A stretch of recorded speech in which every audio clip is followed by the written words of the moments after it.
Qui ne saute pas n'est pas mouté. Là, je peux pas sauter, je vais.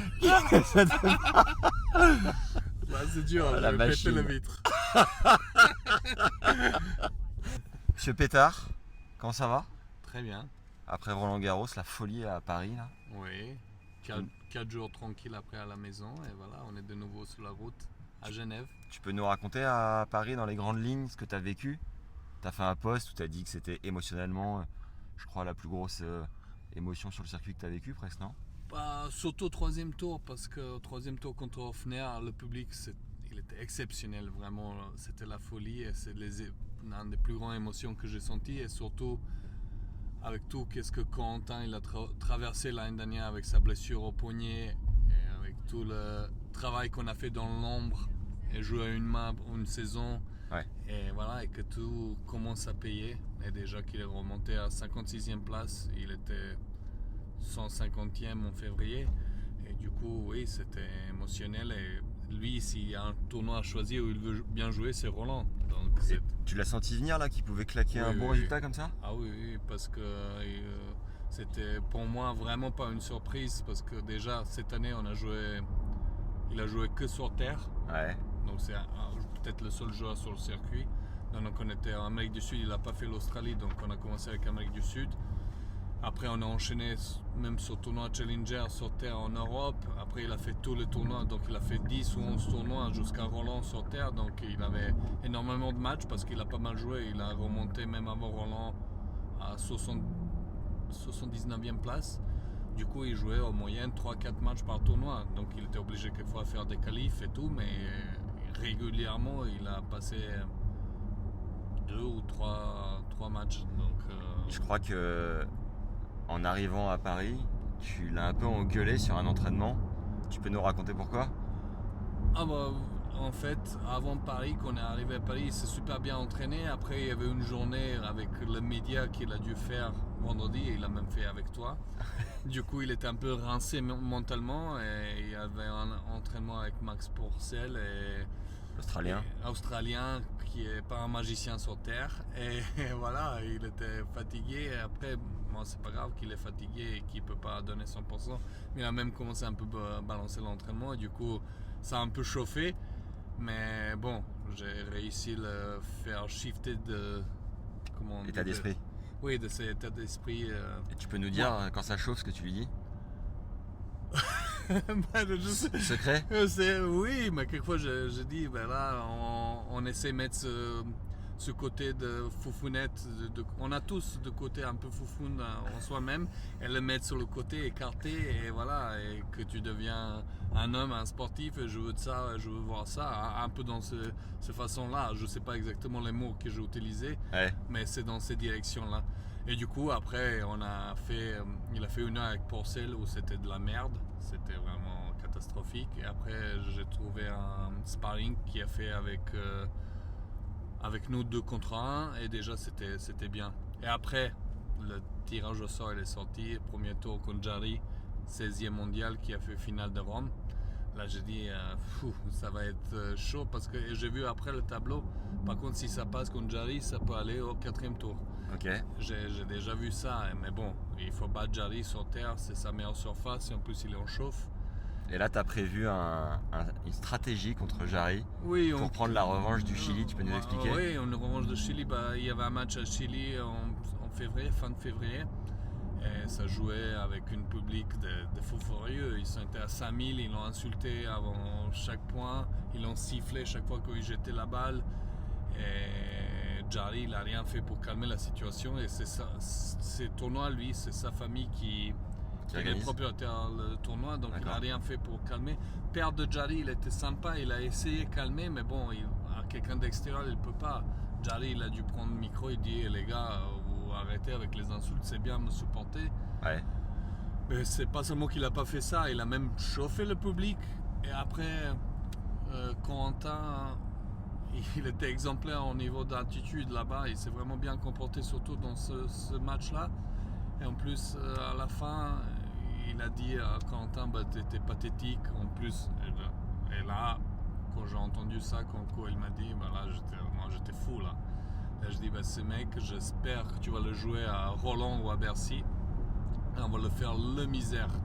Que vraiment, il se fait dégoûter de tennis et qu'ils comprennent comment c'est quand tu fais ça. Et du coup, voilà. T'as mis l'ambiance. J'ai mis l'ambiance, j'ai même vu les supporters avant le match, je l'ai dit, dès l'échauffement. Comment tu les as vus? Je les ai vus, il y avait tribune bleue, il y avait des autres supporters. J'allais avant le match, même à l'échauffement, et même avant le match, j'ai dit, dès l'échauffement, dès la sortie de cours, on le fait le misère, juste pour qu'ils comprennent un peu. Ah ouais. Parce que moi, je suis 17 ans sur le tour, j'ai jamais vu que quelqu'un, normalement, quand tu joues chez toi, et quand tu vois que le public se comporte moyen. Pas fair play moyen, tu essaies de le calmer et de dire non, ne faites pas ça. Ouais. Et quand j'ai dit, il a oublié à faire ça, Jarry. Du coup, revanche bien fait, il a même pris 6-0 Jarry au 4e en jouant pas mal. Du coup, ça veut dire le niveau de Corentin qui était exceptionnel en ce premier tour. Et après, voilà, il a enchaîné, il bat Shevchenko en 4-7, ça pouvait être en 3, mais il y avait une pluie, une interruption que ça changeait complètement les données de match, des conditions de match. Du coup, tu pouvais plus gicler la balle haut.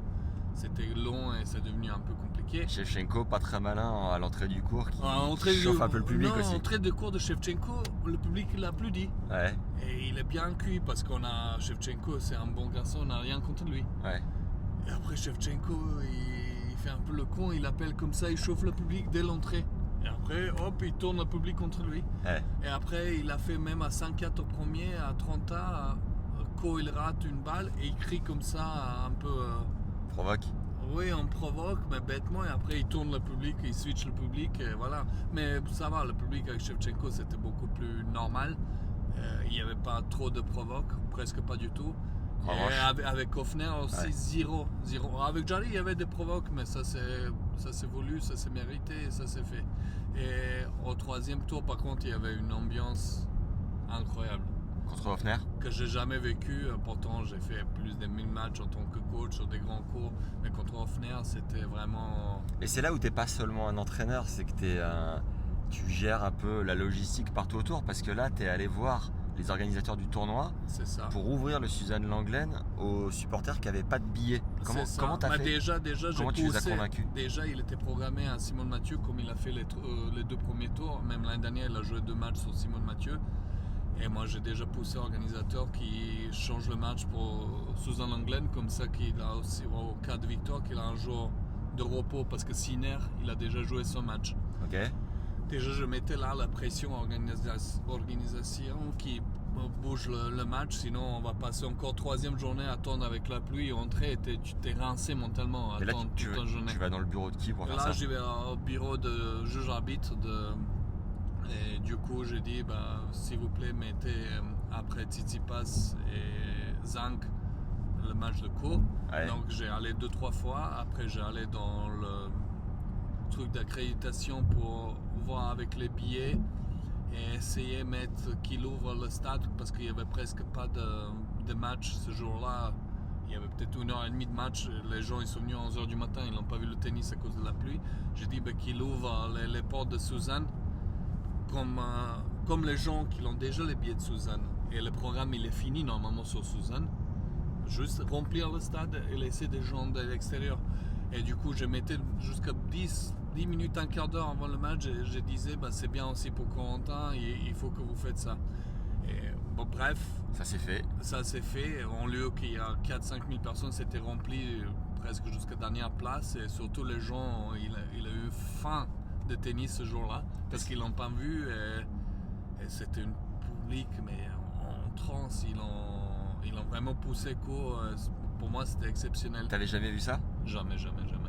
Mais j'ai allé en Coupe Davis, j'ai jamais vu ça parce qu'ils l'ont vraiment incroyable. Et ils sont été fair play. Ah ouais. Donc même à la fin du match, il faut dire Hofner il m'a fait câlin pour me féliciter et il a dit même pour ma énergie, il dit après 17 ans que je suis sur circuit, que je peux autant sauter, donner l'énergie, dit c'est exceptionnel. Mais et moi je lui ai dit qu'est-ce que tu dis pour l'ambiance et lui il a dit j'ai kiffé, j'ai pris un super plaisir, même lui. Donc parce que c'était une public à fond, c'était la folie mais correct. Ouais. Et pour moi ça doit être comme ça va pas être comme l'ambiance de Jarry, mais Jarry c'est une autre histoire. Et alors, au bout de 17 ans, où est-ce que tu vas chercher cette énergie? Déjà, avec le public comme ça, et déjà, comme je dis, pour Co, je sais comment c'est important pour lui qu'à Paris, il joue bien. C'est son rêve à péter le Roland, peut-être un jour, on espère. Et voilà, donc moi, j'ai vécu même des émotions similaires quand j'ai ramené un joueur qui était 400e, Krajinovic. Ouais. Il a fait finale de Bercy. Philippe, j'ai senti ses émotions quand il est entré en finale. Ouais. Mais bon, c'est parce que Paris aussi, c'est ma deuxième maison après Serbie. Et Corentin, parfois vous parlez en anglais. Comment ça se fait ? Non, on parle en anglais parce qu'on a un groupe sur WhatsApp avec toute l'équipe où il y a physio, où il y a fitness coach, et du coup on parle anglais comme ça, que tout le monde comprenne au niveau d'organisation qu'est-ce qu'on va faire. C'est pour ça. Le physio, c'est Dolé. Regardez Dolé. Dolé, il est là. Comment il va, mon Dolé? Hi. Hi, buddy. Alors, on est un peu serré, mais ça le fait. Ok. Et moi, j'ai senti que après les 3 premiers tours, Corentin, il était beaucoup plus focus mentalement, il se dispersait moins. Est-ce que tu penses que c'est parce que son mental, il se muscle, il se structure tour après tour? Tu vois, contre Sinner, il parlait moins entre les points, il était beaucoup plus concentré, on avait l'impression. Comment t'expliques ça? Paris, il est toujours comme ça, il entre dans sa zone bulle, et s'il tient ça dans l'année, il est facilement top 20, ça tout le monde sait. Ouais. Mais pour lui, c'est problème quand il joue dans les endroits où il y a 10 personnes qui regardent, 15 personnes, c'est pas vraiment son truc. Ah ouais, ok. Et du coup, mais à Paris, il est toujours bien mentalement, même l'année dernière, à une main, quand il jouait que en slice, il a failli... Il a perdu en 4-7 serré au deuxième tour contre Rublev. Déjà, c'est dur battre quand comme il est tellement émotif et quand ils se sont portés et aimés, il se transforme et déjà, il est beaucoup plus concentré. Ouais. Et il s'arrache. Et avec le talent qu'il a, quand il s'arrache, c'est compliqué de le battre. Et tu me disais qu'il fallait lui rentrer dedans tous les 2-3 mois, c'est ça? Quelquefois, oui, ça arrive parce que c'est déjà pas facile quand tu voyages toute l'année et être tout le temps à fond. Ouais. Et c'est mon boulot de coach que je laisse pas qu'on traîne la misère déjà qu'on est à fin fond. Quelquefois on est en tournoi et qu'il n'est pas du tout motivé. Cette année, ça arrivait ses motivations au Challenger où il n'arrivait pas à se motiver, mais heureusement, on ne va plus aller au Challenger. Ouais. Donc du coup, il va y avoir moins en moins d'épisodes où il faut le booster, l'entrer dedans. Et donc c'est primordial de coach qui demande de son joueur qui donne 100% dans chaque entraînement, quoi. Et là, ta cote, comme on t'a beaucoup vu en train de danser, de chanter, elle est en train d'exploser en France. Oui, t'as fait des photos, des autographes dans tous les sens, non? Oui, ils m'ont appelé pour le Can-Can pour jouer au cabaret. Non, je rigole. Le French Cancan. Au French Cancan. Et maintenant, Petar Bogovic. Non, mais c'est sûr que la popularité en France, elle est montée parce que c'est la première fois que je coach en français. J'avais déjà une cote en Allemagne, comme j'ai coaché une Allemande, Petkovic. Là-bas, j'étais super connu. Ah ouais? Ah oui, elle était quand même top 10. Donc du coup, les gens, la côte en Serbie, bien sûr, j'ai coaché un Serbe et j'ai coaché un Croate. Donc là-bas, dans cette région, je suis connu depuis longtemps. T'as des statues déjà un peu partout là-bas? Ah oui. Statue de Cancan. En jupette. Pétard en jupette. Non, c'est pas vrai.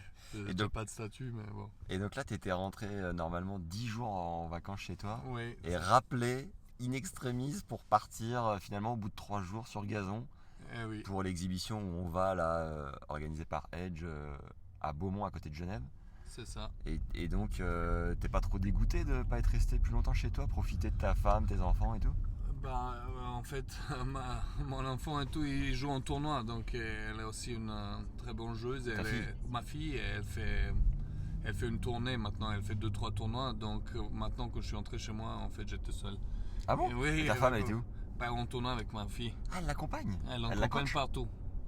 Coach, c'est moi qui le coach, il y a un autre coach. Elle a accédé à la Fédération française, du coup il y a la Fédé qui va le coacher aussi à partir de l'année prochaine. D'accord. Donc oui. Elle est numéro combien? En France, elle est numéro 1, elle était moins 4 là au début d'année. À 13 ans. Oui, à 13 ans, et là elle a fait 5 états à moins 14, et là elle est déjà top 20 en état à moins 14 ans, avec 5 tournois. Elle a fait 12 en tout, mais elle a fait des moins 16. Du coup, cette année, elle a 4 titres et 2 finales. Mais elle joue pour la France ou la Serbie? Là, il y a 2 semaines, elle a passé jouer pour la France en fait. Mais elle reste serbe. Enfin, les deux, elle a les deux, elle a un Elle a passeport double français. passeport français. Elle est née à Paris. Et alors, la suite, c'est quoi?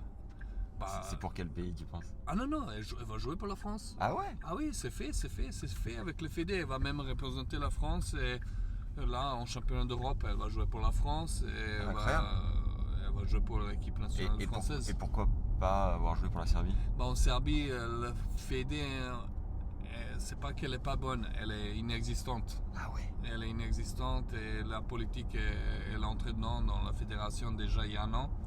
Novak, le seul centre qui a fait pour les meilleurs joueurs qui pouvaient l'utiliser, il n'existe plus. Même Novak, il est parti. Ah ouais? Oui, chez nous, la politique, elle est entrée dedans et moi, je veux pas que je suis part de ça, ni mon enfant. Et aussi, il y avait une belle motivation de la Fédé française pour qu'elle joue pour eux. Et même ma fille, même avant on va dire qu'il n'y a pas de Fédé chez nous, elle voulait jouer pour la France, elle est née là-bas, et je sais pas, elle voulait. Et entre ta fille, qui admettons devient top 300 WTA, et Corentin, top 10 mondial, tu choisis de coacher qui? Pas top 300, elle va être dans un an et demi, à 15 ans, mais j'espère pas qu'on s'entraîne pour qu'elle est top 300. Non, mais la question de top 300, c'était le tout début. Mais je veux expliquer, j'étais en finale de Masters avec mes joueurs pas mal de fois. Et le premier tournoi que j'ai regardé de ma fille, qu'on a gagné championnat de Serbie de moins de 10 ans, j'ai senti presque les mêmes émotions. Waouh! C'est incroyable, c'est un tournoi national. Mais qu'est-ce que ton enfant il peut te procurer comme émotion, et positif et négatif, parce que c'est pas évident de coacher son enfant. Ça, les gens qui font ces chapeaux, c'est très dur. Moi, avant chaque entraînement, il faut que je me prépare pour pas être émotif, pas réagir tout de suite, exploser, parce qu'on est beaucoup plus émotif avec son enfant et on n'est pas forcément meilleur coach avec son propre enfant. Donc moi, il faut que je me coach moi-même avant les entraînements. Donc c'est incomparable les émotions que tu peux sentir avec ton propre enfant. Même si je sens avec Corentin, je sors des émotions parce que moi je suis très émotif et surtout j'exprime mes émotions. C'est pas que je garde en moi-même, mais c'est pas comparable. T'es admiratif de Apostolos Tsitsipas ou sans plus? De Richard Williams, je sais pas, lui il parle beaucoup pendant les matchs et tout, c'est pas mon truc et tout, mais oui, qu'est-ce qu'il a fait que même son Pietros, je pense qu'il s'appelle son deuxième enfant, qui était au 3e ou 4e tour en double, c'est exceptionnel comme histoire de famille, donc c'est un énorme respect. Mais beaucoup plus, je suis inspiré par le père de Seles, parce qu'ils sont du même club que moi, de Novi Sad. Monica Seles? Oui, de Richard Williams, et pour moi c'est même père de Osaka. Il y avait quand même beaucoup de pères. Père de Wozniacki, là je vais oublier maman de Hingis. Donc il y a beaucoup dans l'histoire de famille qu'ils sont venus. Donc je suis très admiratif parce que je sais c'est pas un chemin facile. Pleure pas, hein? Non. Par contre je pleure pas. Tu pleures jamais? J'ai pleuré peut-être 1 ou 2 fois dans ma vie. Une fois deux fois. Quand mon père a décédé et quand Andrea Petkovic a fini sa carrière. Ah oui, exact, je me souviens. Quand j'ai commencé à le coacher, quand il avait 18-19 ans, et après quand j'ai vu la fin, en plus dans un match serré comme ça, où elle perd 6-4 au 3e à US Open, toutes les émotions, parce que je me souviens de ses débuts et tout, qu'est-ce qu'elle a traversé, que je vois que c'est une fin d'une histoire, j'ai pleuré, mais une demi-heure. Et Corentin, tu dirais que ça devient un bon pote ou ça reste une relation professionnelle? Moi, oui, c'est un bon pote, parce que moi, je peux pas vraiment séparer après les deux, parce qu'on passe tellement de temps ensemble. 45 semaines, tu me disais dans l'année. Ah oui, on fait 45 semaines, du coup, que c'est strictement professionnel, c'est pas ma façon de coacher aussi. Parce que, mais c'est sûr, une fois que on est sur le court, on n'est plus potes. Moi, je suis le coach, Mais après, une fois que l'entraînement il est fini, pourquoi pas détendre l'atmosphère, rigoler, tout ça. Ça vous arrive d'avoir des discussions parfois jusqu'à 2-3 heures du mat? Oui, ça nous arrive s'il y avait une embrouille, après qu'il y a des dîners intéressants où on veut voir des discussions. Oui. Ça arrive? Ça arrive, oui. On parle énormément, on échange énormément. Je pense. Je sais pas s'il échange avec quelqu'un d'autre autant parce qu'on passe tellement de temps ensemble. Arrivé.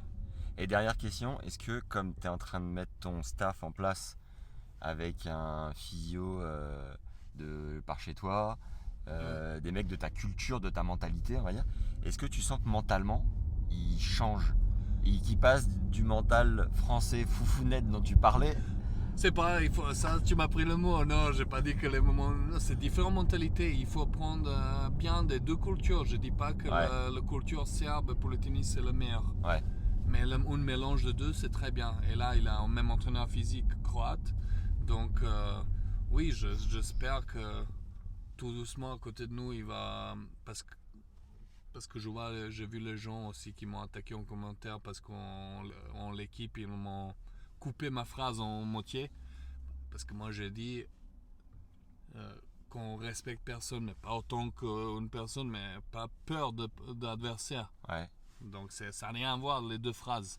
Donc peur de personne, et je vois que c'est un peu transmis sur lui et qui commence pas à avoir peur et qui pense qu'il peut vraiment battre n'importe qui. C'est bon ça, on va le chercher ce Roland.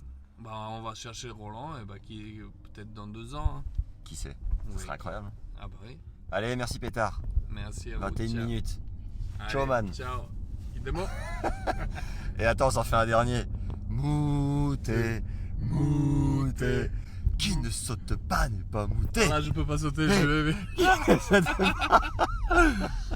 C'est dur, je vais péter la vitre. N'hésite plus une seconde, Pétard. Vas-y, saute.